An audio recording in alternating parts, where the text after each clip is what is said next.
Bismillahirrahmanirrahim.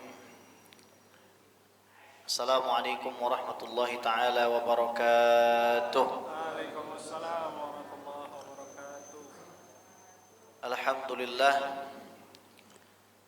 Wassalatu wassalamu ala sayyidina Rasulillah Sayyidina wa maulana Muhammad ibn Abdullah wa ala alihi wa sahbihi wa mawalah. Wala hawla wala quwwata illa billah. Ashhadu an la ilaha illallah wahdahu la syarika lah. Wa ashhadu anna sayyidana wa nabiyyana wa maulana Muhammadan abduhu wa rasuluhu wa safiyyuhu alladhi la nabiyya wa la rasula ba'dah.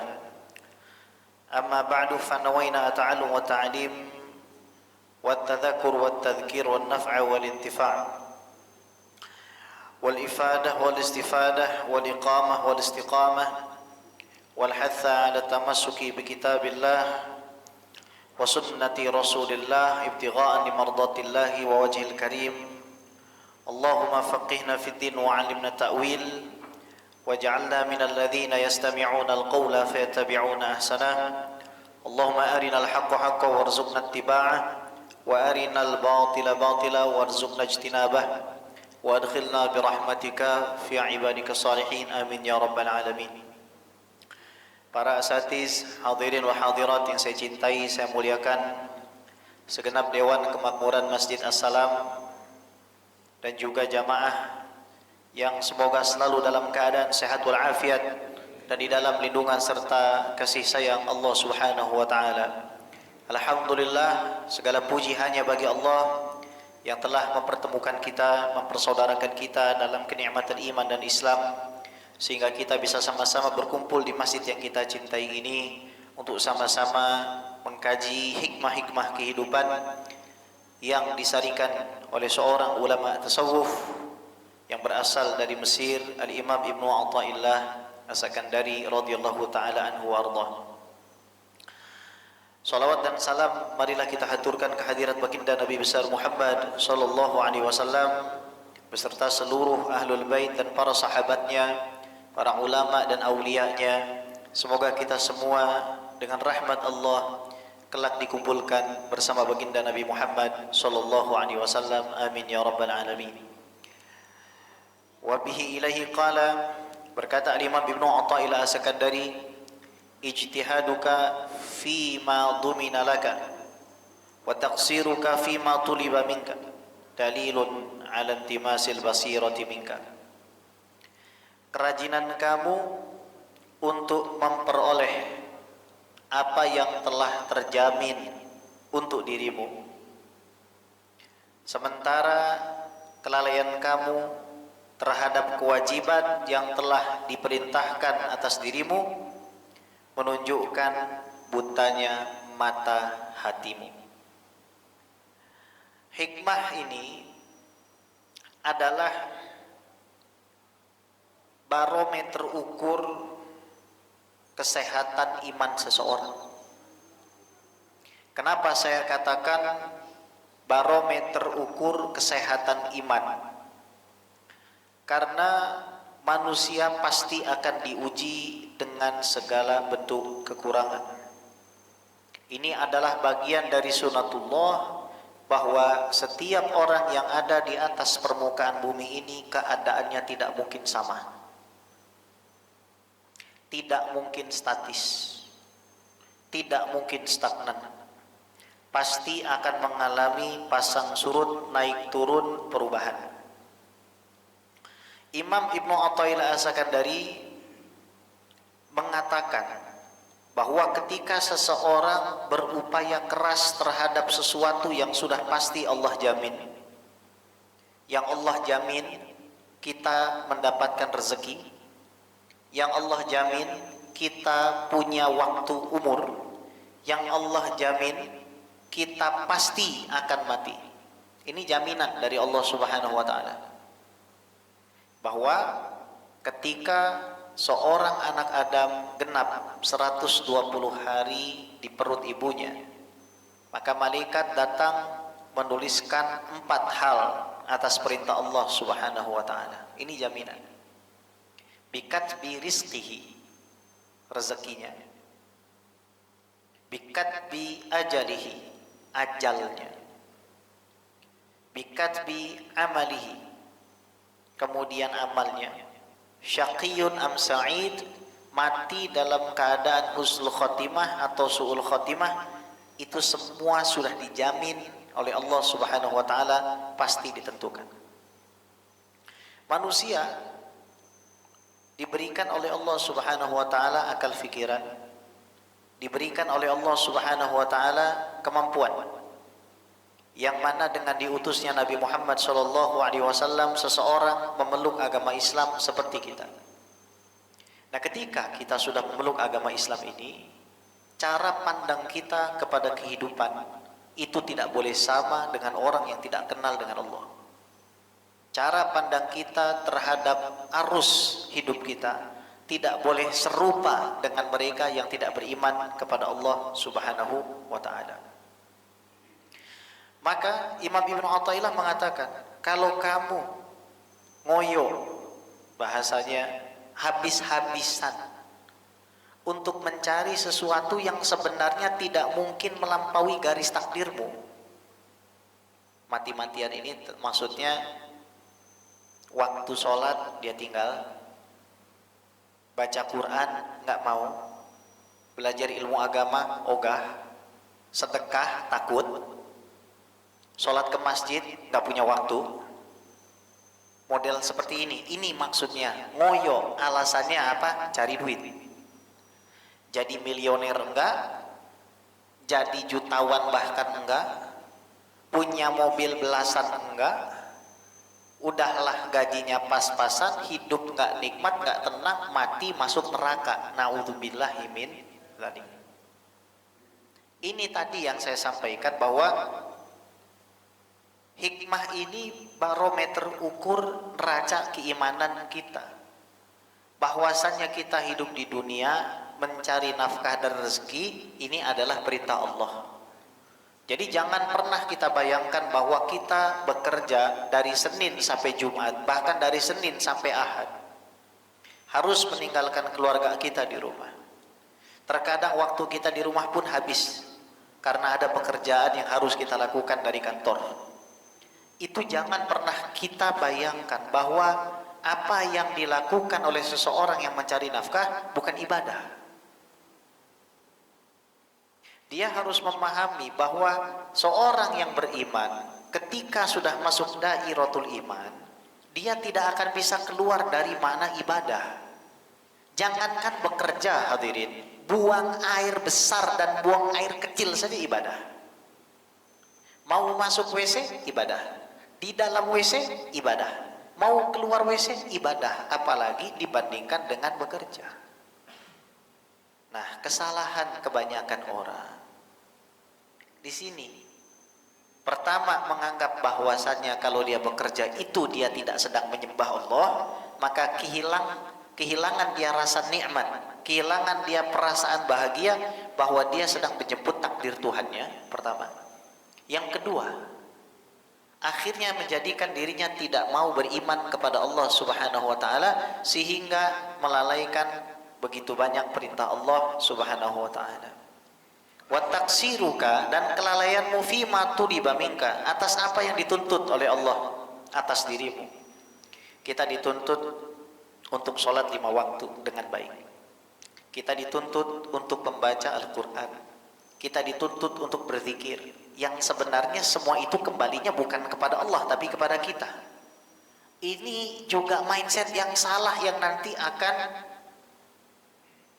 dijelaskan oleh Imam Ibnu Athaillah Iskandari, bahwa sebaik-baik yang meminta kepada kita itu bukan yang meminta kepada kita karena ada sesuatu yang bisa kembali kepada dirinya. Contoh, seorang bos meminta kepada bawahannya, wajar kalau dia menuntut bawahannya untuk datang tepat waktu bekerja kemudian digaji, karena masih ada sesuatu yang balik manfaat itu kepada bosnya.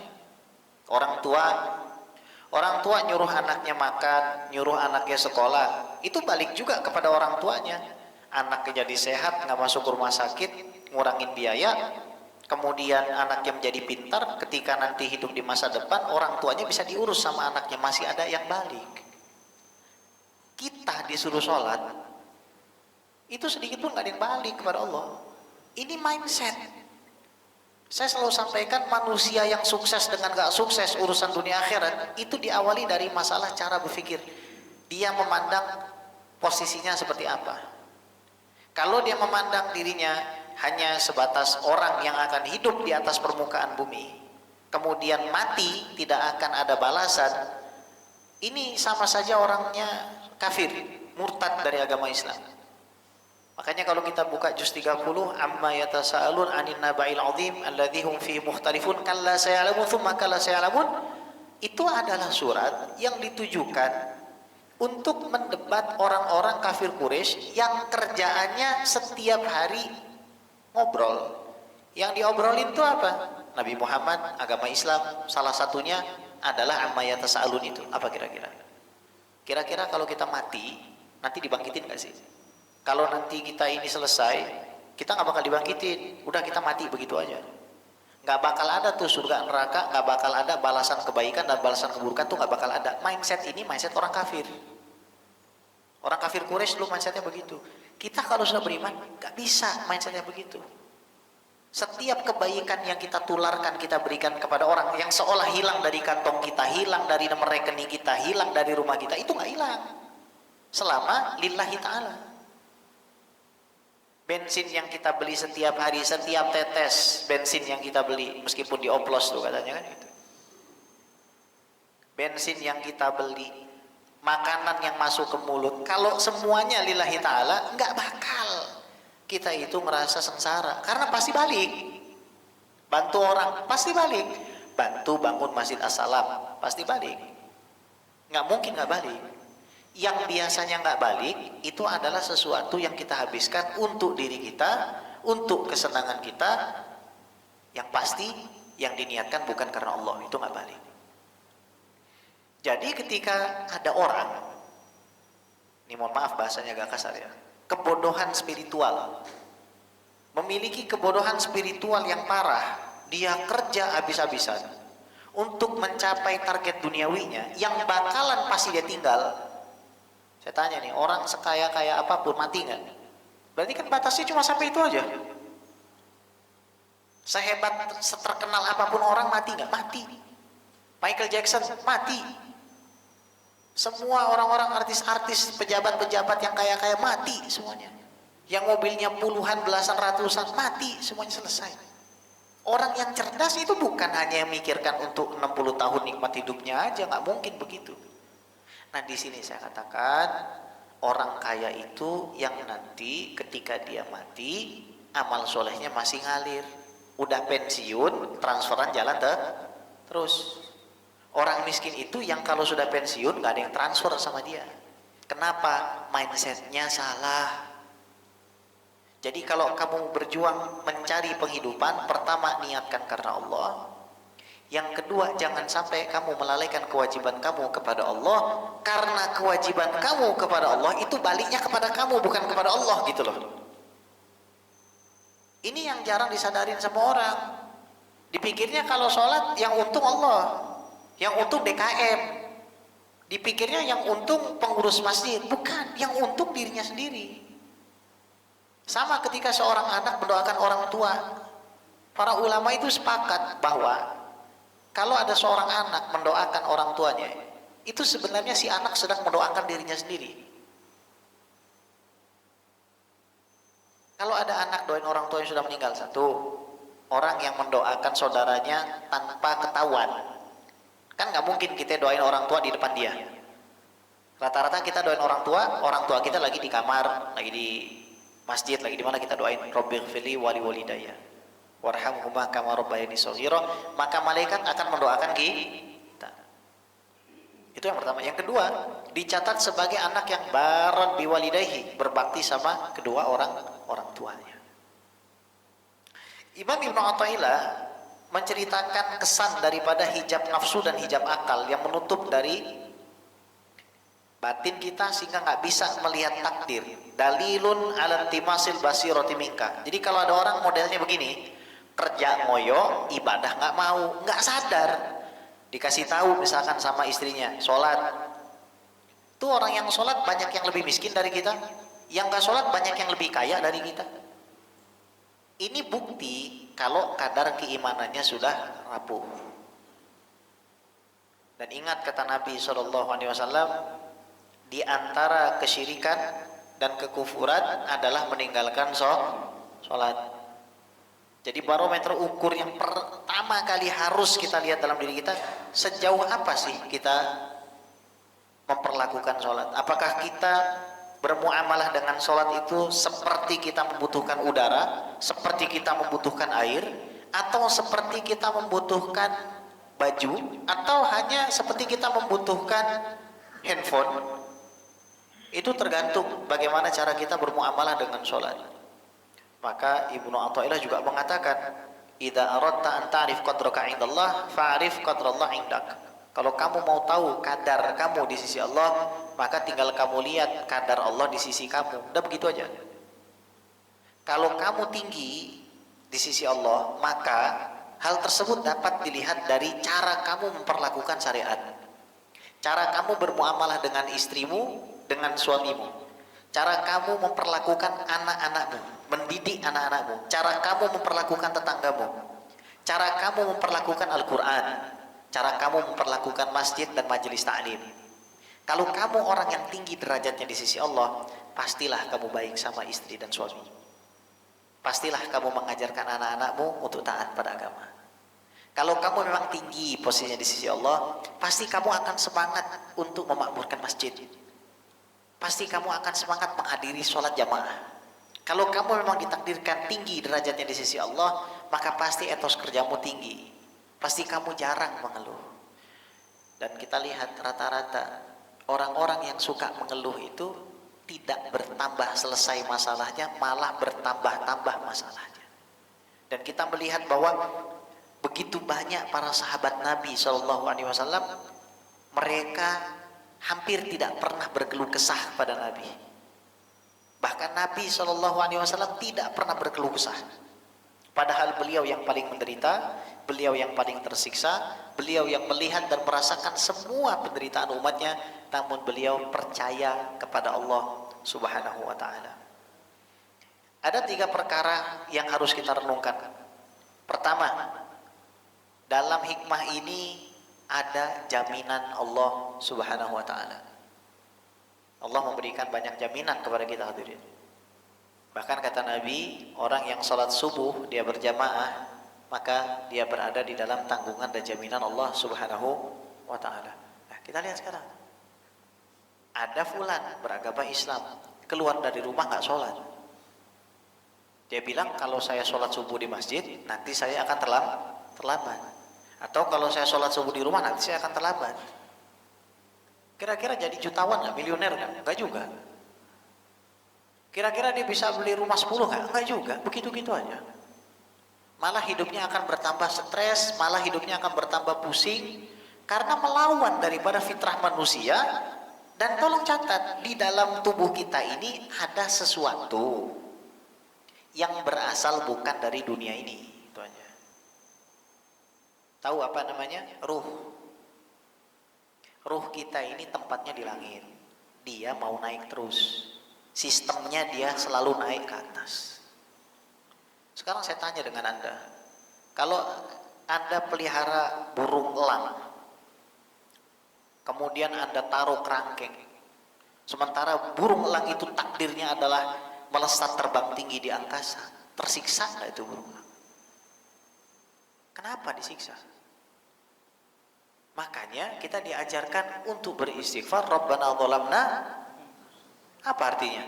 Wahai Allah, kami ini sudah tidak baik, sudah berlaku yang tidak sepantasnya kepada diri kami sendiri. Bukan orang lain, Pak. Ada orang nggak sholat, itu sebenarnya dia menyiksa diri sendiri. Ada orang nggak zikir, padahal bisa zikir, nyiksa diri sendiri. Orang bisa baca Quran nggak baca Quran, nyiksa diri sendiri. Orang bisa sedekah nggak sedekah, nyiksa diri sendiri. Nggak percaya? Mau coba nggak? 1 minggu sedekah, 1 minggu enggak. Mau coba nggak? Berani coba nggak?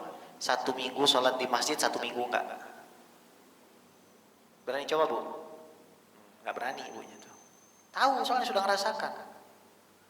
Jadi ada orang yang nggak tahu sama jaminan Allah, ada yang tahu sama jaminan Allah. Dia tetap bekerja, tapi yakin bahwa Allah yang menjamin. Kita hidup ditanggung sama Allah Subhanahu Wa Taala. Dan syaitan itu memang dia dikasih bagian untuk nakut-nakuti kita dengan kemiskinan. Asyaitanu ya'idukumul faqra wa ya'murukum bil fahsya. Kamu nggak usah sholat di masjid, sholat di rumah aja. Kalau kamu sholat di masjid, waktu kamu habis. Besok kan kamu kerja. Lihat Bang Andri udah ngantuk-ngantuk matanya, kesian dia, ya kan? Jauh ini sekolahnya ini, tempat ngajarnya itu Jakarta Barat sono, ya kan? Bayangin, kamu nggak usah ngurusin media, Andri. Kamu mendingan pulang ke rumah, kamu tidur. Kadang-kadang baca hadis juga. Inna alaika li nafsika haqqo. Setan itu baca hadis juga. Sesungguhnya dirimu punya hak untuk kamu penuhi. Wah, enak kan? Enak kan? Langsung, akhirnya nggak ada yang rekam. Selesai, lewat 1. Andri udah gagal nih. Pak Farid, gantian bisikin deh. Buat apa kamu ke sana? Kesana ya ketemu sama teman-teman kamu aja. Sudah mending kamu di rumah, keluargamu punya hak untuk kamu penuhi. Pinter dia memang. Pak Farid gugur. Makanya kita lihat nih, Ramadan kan kemarin sampai 10 nih. Sekarang wallahu a'lam bisawab nih pemain inti semua nih sekarang nih. Saya lihat. Ya. Nah jadi ini bedanya hadirin. Orang yang tahu jaminan Allah dia bekerja, orang yang nggak tahu jaminan Allah bekerja. Bedanya apa? Yang satu bekerja tidak melalaikan kewajiban dia kepada Allah, yang itu benefitnya balik kepada dirinya. Mau sehat mental di tengah kondisi ekonomi yang nggak sehat, puasa. Mau sehat mental di tengah kondisi ekonomi yang nggak jelas, banyak sholawat.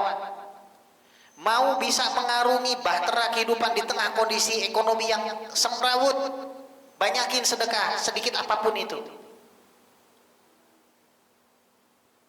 Sholat berjamaah di masjid. Itu cara kita, karena kita orang Islam. Modelnya beda sama orang lain. Kalau orang itu nggak Islam, dia sama Allah memang dikasih aja, karena memang jatah dia hanya di dunia, itu aja. Ya Allah, beneran lah. Kalau seandainya betul kita beriman kepada Allah dan Rasulullah. Coba kita lihat hidup Nabi Muhammad itulah. Bukan artinya kita ini nggak boleh punya rofahiyah, kita nggak boleh punya kemapanan. Karena Imam Ibnu Athaillah juga orang yang berkecukupan. Dan para ulama seperti Imam Badruddin bin Jamah mengatakan, kalau kamu bekerja memenuhi nafkah kamu, istri kamu, keluarga kamu, orang tua kamu, itu adalah qanaah. Ingat ya. Qanaah itu bukan tiduran terus minta datang-datang Allah kasih emas, enggak. Qanaah itu kita kerja supaya keluarga kita bisa makan. Itu artinya menerima takdir Tolong kasih tahu nih sama yang lain gitu. Menerima takdir Allah itu, kamu tidak melalaikan kewajiban Allah kamu pada Allah dalam ibadah, dan kamu juga tidak melalaikan kewajiban keluarga kamu yang di dalam situ juga ada nilai ibadah. Yang kedua, yang pertama tadi jaminan Allah, yang kedua adalah kewajiban seorang hamba. Allah sudah katakan, wa'mur ahlaka bis sholati wastabir 'alaiha la nas'aluka rizqan nahnu narzuquk wal 'aqibatu littaqwa. Perintahkanlah keluarga dan daerah kamu, kampung kamu untuk sholat dan bersabarlah. Saya tidak pernah minta kamu cari rezeki, saya yang akan kasih kamu rezeki, dan sebaik-baik tempat kembali adalah bagi orang yang bertakwa.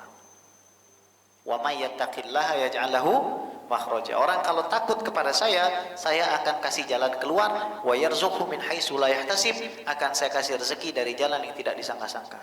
Maka jangan pernah hadirin merasa takut ditinggalkan oleh Allah, tapi takutlah kalau kita meninggalkan Allah. Maksudnya gimana, Bib?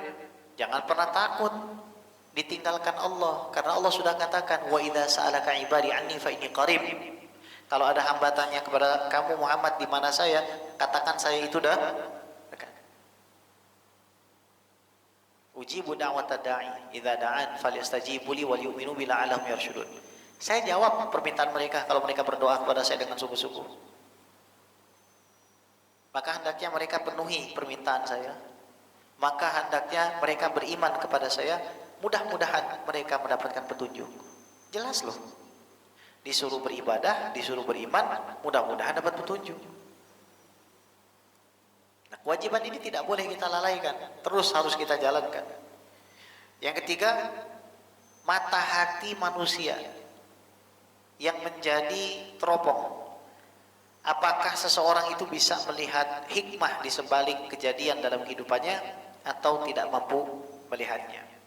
Nah, penyingkapan rahasia mata batin ini adalah penting bagi kita untuk memahami kehidupan. Karena mata hati kita ini adalah sesuatu yang memang disabdakan oleh Nabi SAW, ittaqu firasatal mu'min fa innahu yanzuru binurillah. Hati-hati kamu terhadap firasat orang beriman karena dia melihat dengan cahaya dari Allah. Wa ziyadatu nur, dan tambahan cahaya dari Allah bi ziyadatit ta'ah, dengan tambahan ketaatan kita kepada Allah Subhanahu wa taala. Ini kita sedang digonjang-ganjingin, diisukan ekonomi akan semrawut dan lain sebagainya. Izinkan saya bertanya sama hadirin, apakah Tuhan kita akan berganti kalau kondisi ekonomi kita berganti? Apakah sujud kita akan berhenti ketika kondisi ekonomi kita menurun? Makanya Nabi sudah katakan, isbiru hatta talqauni 'alal haud. Kamu itu sabar. Sabar itu bekerja, sabar itu menahan, sabar itu juga diiringi dengan syukur sampai nanti kamu bertemu saya di telaga saya. Ini janji orang beriman. Dia tetap bekerja, dia tetap berusaha, tetap berkhidmah, tetap melakukan yang terbaik.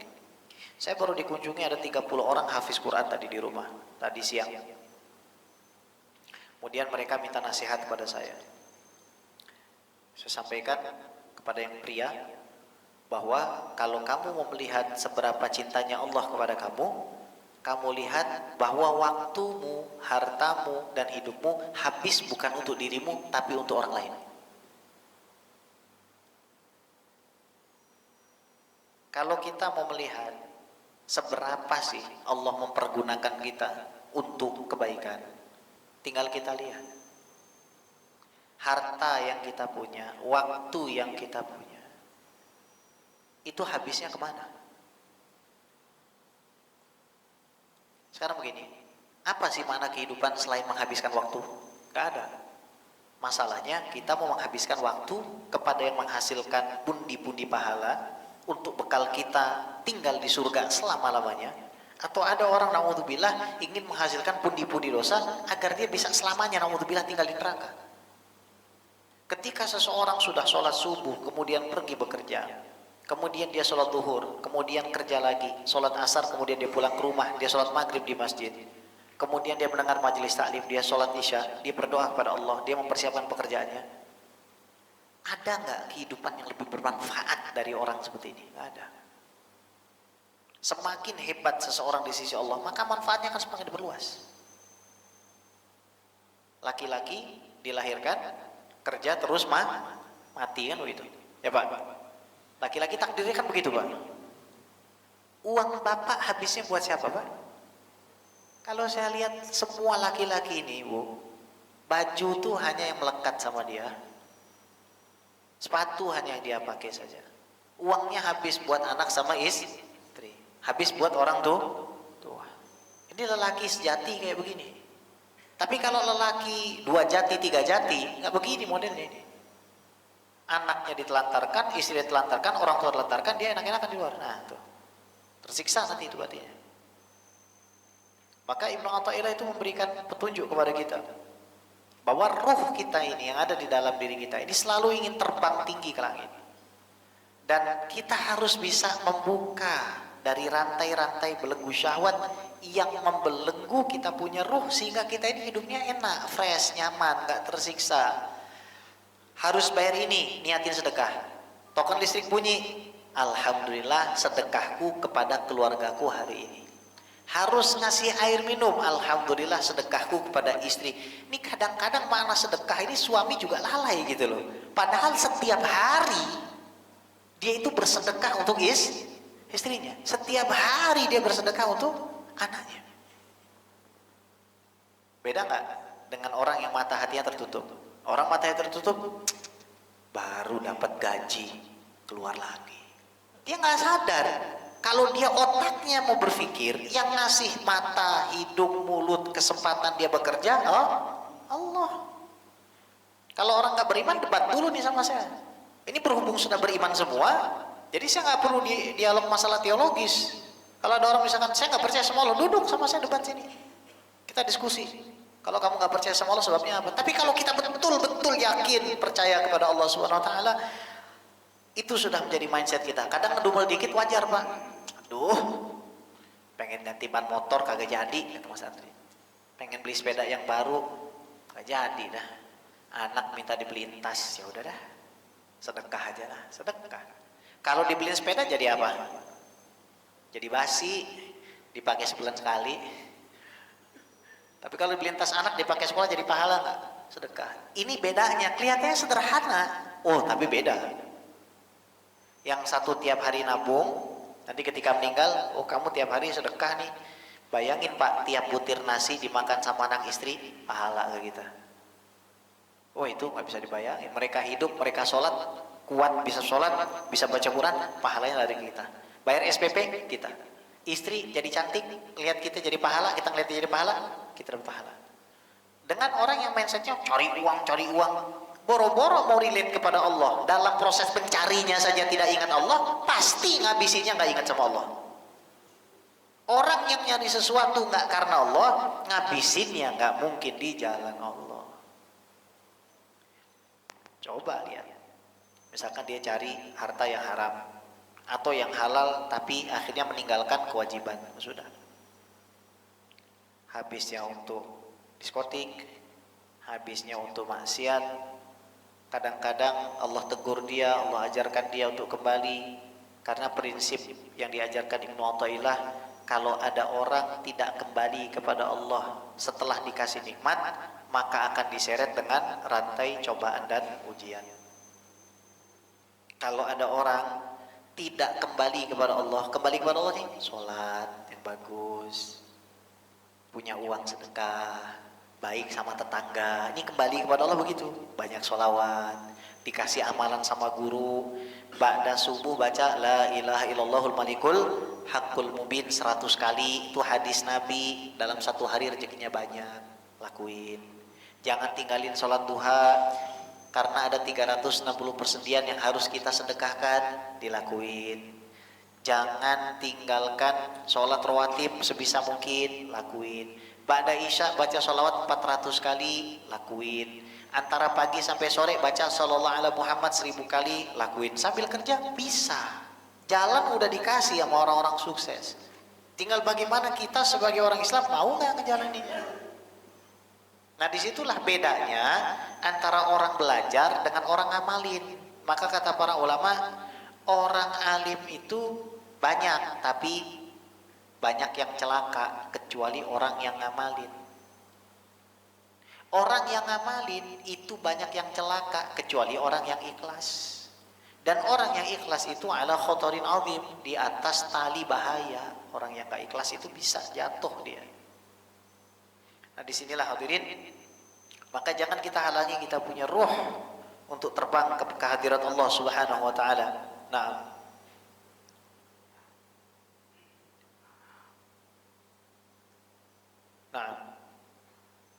Kemudian Al-Imam Ibnu Athaillah mengatakan la yakun ta'akhuru amadil ata' ma'al ilhah fi du'a mujiban liya'sika fa huwa dhamina lakal ijabah fima yakhtaru laka la fima takhtaru li nafsika fil waqti alladhi yurid la fil waqti alladhi turid. Kalau kita sudah mengerti bahwa segala sesuatu sudah dijamin oleh Allah Rabbul Alamin, kita juga sudah paham bahwa kita punya kewajiban untuk kita lakukan dan kita mengusahakan itu. 3, kita juga paham bahwa aktivitas aktivitas kebiasaan kita dari makan, minum, bekerja yang tidak seolah-olah tidak ada kesan ritual ibadahnya adalah ibadah kepada Allah dan kita selalu relate kepada Allah. Tapi dalam hidup kita pasti punya keinginan-keinginan. Ingat, pada saat kita dalam keadaan membutuhkan, sebenarnya Allah ingin kita meminta. Pada saat kita dibikin punya kebutuhan, itu Allah ingin kita meminta. Tapi meminta ini pakai adab. Maka Ibnu Athaillah mengatakan, janganlah karena kelambatan masa pemberian Tuhan kepada kamu, padahal kamu telah bersungguh-sungguh berdoa, membuat kamu berputus asa. Sebab Allah menjamin untuk menerima semua doa menurut apa yang dipilihnya untuk kamu, bukan menurut kehendak kamu pada waktu yang Allah pilih, bukan pada waktu yang kamu pilih. Maka Allah berfirman, wa yaf'alullahu ma yasha. Allah ini melakukan apa saja. Tapi boleh nggak kita minta? Boleh, asal jangan berlebihan. Ada putranya sahabat Nabi minta surga paling pojok kanan, di atasnya dibangun istana warna putih. Waduh, spesifik amat gitu ya. Kita masuk aja udah untung gitu ya. Maka minta sama Allah, misalkan hal-hal yang baik, mau haji, mau umroh, tapi masalah kaifiatnya serahkan aja kepada Allah. Kata para ulama, terkadang yang membuat doa ini agak terhambat, kita terlalu spesifik di dalam menjelaskan cara. Misal, ya Allah, saya mau membayar SPP anak saya. Tolong ya Allah bayarkan SPP anak saya dari jalur pekerjaan saya. Ngapain kita menentukan semua itu? Mentahdid. Seolah-olah kita membatasi rahmat Allah itu hanya dari pekerjaan kita. Sementara karunia Allah itu luas. Wa qul i'malu fasayallahu a'malakum wa rasuluhu mu'minun. Allah cuma mengatakan begini, bekerjalah kamu, nanti saya lihat pekerjaan kamu. Kamu minta aja sama saya. Wa idza sa'alaka ibadi anni fa inni qarib ujibu da'wat da'i idza da'an. Sudah jelas. Kalau kamu minta berdoa, saya penuhi. Tapi ada adab dan etikanya, nanti kita bahas. Kullun lahu qanitun. Ini iman lagi, Pak. Allah berfirman, kullun lahu qanitun. Segala sesuatu di alam semesta ini tunduk kepada Allah Subhanahu wa taala. Maka hati-hati kalau kita berharap kepada manusia, itu artinya kita minta hatinya kita dihancurkan dengan sengaja. Ketika kita berharap sama bos, berharap sama atasan, berharap sama orang yang lebih kaya dari kita, itu kita dengan sengaja minta hati kita untuk diporak-porandakan. Betul, berharap hanya kepada Allah Subhanahu wa ta'ala. Maka istri-istri para ulama dan aulia di zaman dulu itu, ibu, mereka menikah itu betul-betul karena Allah. Wali ketemu wali nikah. Maka sang istri bertanya nih sama suaminya, suamiku malam hari ini kamu ada kebutuhan gak sama aku? Gak ada. Istrinya langsung ngambil air wudhu, sholat sampai pagi tanpa melalaikan kewajiban dengan suaminya. Kenapa? Karena istrinya tahu bahwa setelah saya menyelesaikan kewajiban saya kepada suami saya, waktu saya harusnya saya habiskan untuk Allah Subhanahu wa ta'ala. Ini sebagaimanapun sederhana saya sampaikan, hakikat kehidupan itu nggak bakal lebih daripada ini. Ketika kita diposisikan sebagai orang tua, kita harus bekerja banting tulang peras keringat dengan tidak melalaikan kewajiban kita kepada Allah.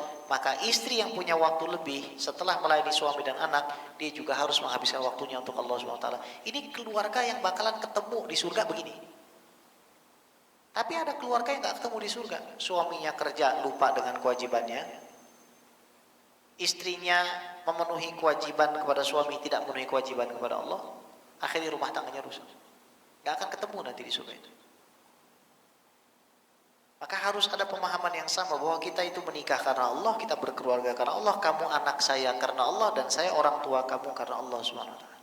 Saya mencintai kamu karena Allah. Itulah kenapa Allah berfirman dalam hadis qudsinya, al-mutahabbuna fi jalali lahum manabir min nur. Sekumpulan manusia yang saling mencintai hanya karena saya, nanti di hari kiamat akan saya angkat mereka di atas mimbar-mimbar dari cahaya. Itu firman Allah. Ngapain kita bicara misalkan satu RT? Kita bicara mengajarkan cinta kita kepada anak dan istri karena Allah dulu. Karena ini adalah fondasi utama kalau kita mau membangun masyarakat kita seperti ini.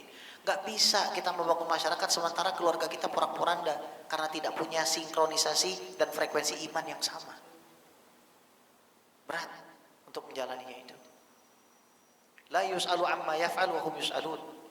Allah Subhanahu wa taala berfirman, saya tidak bisa dipertanyakan oleh kalian, tapi saya yang akan pertanyakan apa yang kalian perbuat.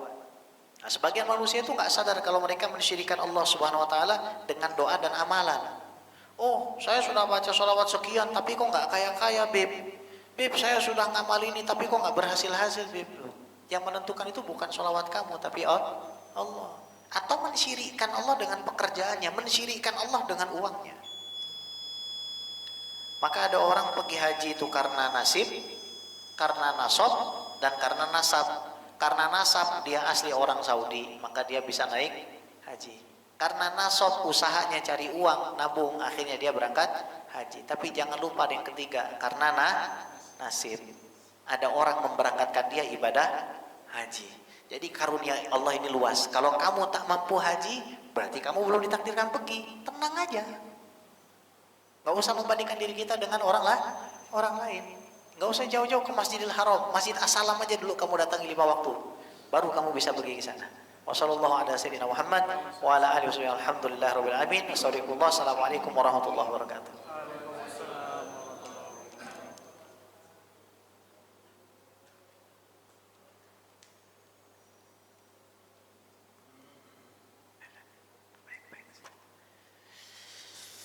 Oh ya, belum. Taqabbalallahu minna wa minkum taqabbal ya karim. Kul amin wa antum bikhair. Mohon maaf lahir dan batin. Silakan Ustaz.